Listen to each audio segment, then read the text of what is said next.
Hi, I'm Bill Siener. And I'm Jay Burney, and welcome to another edition of Staying Connected.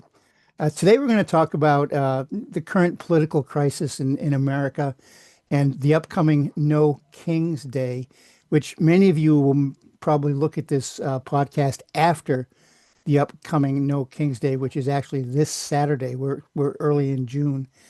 Um, Bill, when you and I first conceived of this podcast, one of the things we talked about a lot is elder wisdom. And we were noticing that the protests that we were going to, for a variety of reasons, mostly were people of our age, grandparents, and young people were not that engaged. I think that's changing a little bit. But still, we have experience, and it's important, I think, for us to get our feelings and our thoughts and our strategies and our knowledge out to new generations because there's going to be a lot of people that are going to be dealing with this stuff for a long time. I hate to say it, but after we're gone. We've both been at this for a long time. Um, and I did notice that the first few protests that I attended this time around, when they were on weekends, there were quite a few younger people there. Um,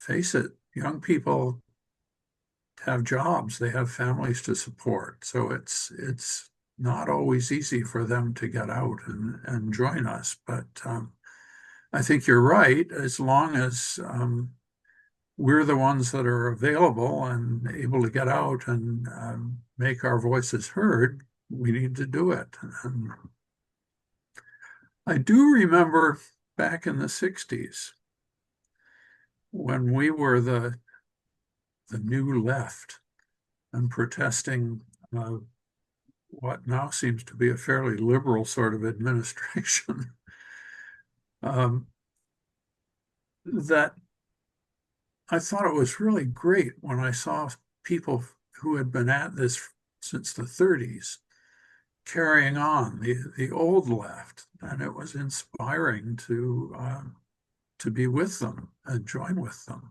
and raise our voices with them. So I now think we're the old guys. now we are, yeah. I think you're exactly right, though, about the scheduling. There were a lot of weekday work-oriented events that were going on in Buffalo. And there's a lot of young people that are engaged, but it's a new generation, and a lot of young people don't have the historical references that we have and that we had when we were younger. I mean, we were involved in the 60s. When I was in high school, I was very active in protests in Washington, D.C. And as you said, there were the elders that were, teaching us about what we had to lose and what we had to win. And the same thing is going on today. We young people have a lot to lose. The way that the American government under Trump is acting, it's frightening, it's devastating, and it's pretty much dysfunctional in terms of having a good quality of life for future generations. So what is No King's Day about? Well, I think that since the 60s, we've been talking about executive overreach. That is a continuing line of thought. In the 60s, it was about carrying on a war without a declaration of war and how we were to roll back the permission that had been given by Congress to fight a war. Now it seems to be that it's even more than executive overreach. We have entered a period when we're in a cult of personality.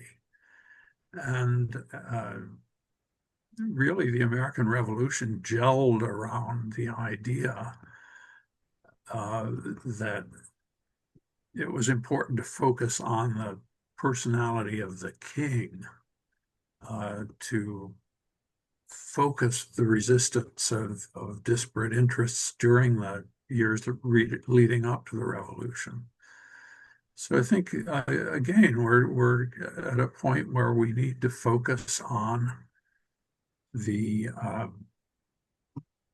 the personality that is creating this dismantling of what we know, who seems to want to be a king, a monarch of some sort. I think personality has a lot to do with it, and there's a lot of ways to describe, Trump and his administration, Steve Miller, greedy, grifters, bullies. And as we're taping this, we're going through some experiences in Los Angeles where the administration, Trump and Hesketh, have basically called out the National Guard, and the government in California and in Los Angeles are, you know, not happy about that. It's kind of a new age of involving the military in protests and in putting down protests. Now, protests are, under the Constitution, peaceful protests. As everyone points out, there's a lot of violence that's occurring in Los Angeles. And I don't know if there's a lot of violence. There's a little violence. The media seems to want us to think there's a lot of violence, especially some of the right-wing media. But, what these protests are about, what these constitutionally available protests are about, are what everyone is calling illegal aliens and immigration. And that name disturbs me. Illegal aliens. I mean, there's got to be other ways to describe these people, most of which are not the violent criminals and rapists and bank robbers and psychotics that Trump continuously pushes. These are families. These are people seeking asylum. These are people seeking peaceful world, a better life. And they're being arrested. They're being arrested willy-nilly. I mean, they're going into shopping centers and Walmarts and just grabbing people that look like they don't belong because they're people of color. And in California, you have a lot of Mexicans. And so people are getting rounded up and people are pissed off and I'm pissed off. So just thinking of different ways to describe these people, I think, I don't know. I mean, instead of illegal aliens, and what the hell does illegal alien mean? I mean, they're Well, citizen seekers, they're asylum seekers, they're aspiring citizens. There's just so there are many people, different I mean, ways.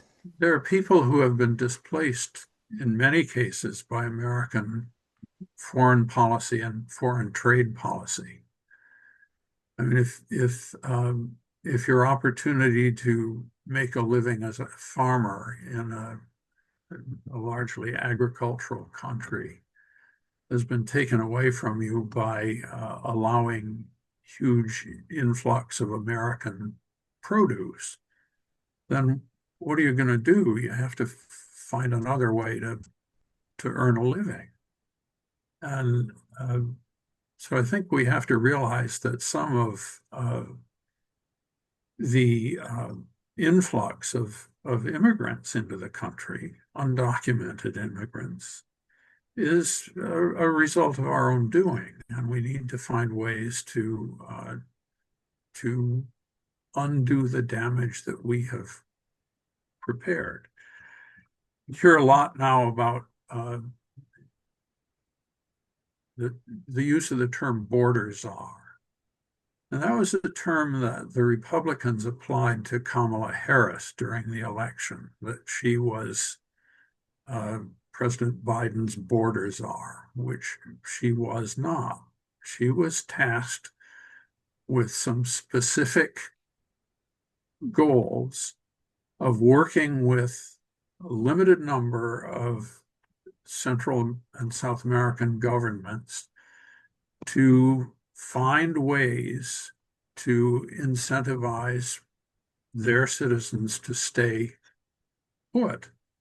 And she had a great deal of success with that. Uh, it was less dramatic than militarizing the border and the inner cities of California and elsewhere to toss out people, and as you point out, toss them out without due process of law. And there are people who are here legally and people who are in fact U.S. citizens who are getting caught up in these dragnets. as you say, there has to be a better way, and it has to be something other than a militarized solution. Well, it seems like, the voice of citizens, both at the polls and in the streets, is really critical and important in terms of getting messaging out there. The media, they don't describe the Kamala Harris situation the way you just described it. That's kind of lost to history because who's writing the history and who's talking the loudest. You mentioned American, business and how that has caused strife around the world. It also has caused wars and poverty and starvation, and people are seeking a way of life that's better for themselves and for their families. And I think it's so important that we find ways to support them. It's happening in Buffalo too. It's not just in Los Angeles. We're having people rounded up in Buffalo and thrown into detention centers and disappeared. That's not right. That's not American. Just like employing the military to control the streets of America. The Marines, for God's sakes, come on. Posse Comitatus, Insurrection Act. Why didn't they do that? Why didn't Trump do that on January 6th? Because it's a political act, and Mhm. we've got to stop them. And I just beg people to think about history, think about what you can do, let your voice be heard. It's going to be dangerous because if the military gets involved, as they are, there could be live ammunition. We're risking bloodshed. Uh, Trump is pushing bloodshed on us. How do we resist? We have to. I don't know. Well, many of us will be turning out on No King's Day, the 14th of June, to, if nothing else, raise our voices and say, we're here and we object and we want our country back. I think also we have to remember nonviolent protests. Gandhi, Martin Luther King were all advocates and trainers in how we resist nonviolently. If we resist violently, if we throw Molotov cocktails, if we use fireworks, the reaction is going to be in the media, violent bloodshed, protest, kill them.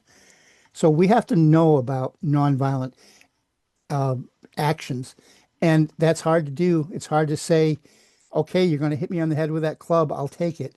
That's what happens. That's what happened to Martin Luther King. Uh, it's part of the 60s uh, movements that we experienced, not only anti-war, but civil rights. It's a hard lesson to learn, and we have to learn it. We have to teach it more. And good luck. Good luck with us. But resistance is not futile. I'll say that today in early June. Resistance is not futile.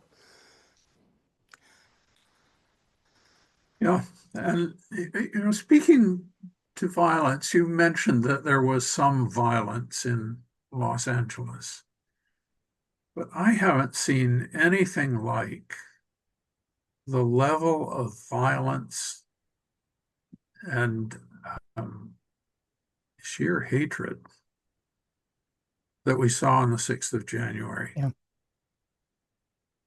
Yeah. Nothing like that. Yeah. And who stimulated that? And who did not call in the troops? Who did not call in the National Guard, even when local officials asked for it in Washington on The January same 6th? person who insisted that they were peaceful Yeah. protesters. Yeah. Who pardoned them all? Well, Trump and his cohorts, including Stephen Miller, who, I kind of think eats hate. That's what his diet is. He's a hateful person that is disgusting, as is Trump. And, good luck and stay safe to everyone. And hopefully we'll be able to continue to have these kinds of conversations that you and I are having today, Bill, for a long time. Anything you want to roll out with here, my friend? I don't think so today, but good luck on Saturday. Yeah, and again, if you're watching this after Saturday, you'll know the outcome more than we know now. Predictions are, I don't know. We got a rough time coming, but hang in there, everyone. Thanks. See you again next time. Yep. Talk to you soon.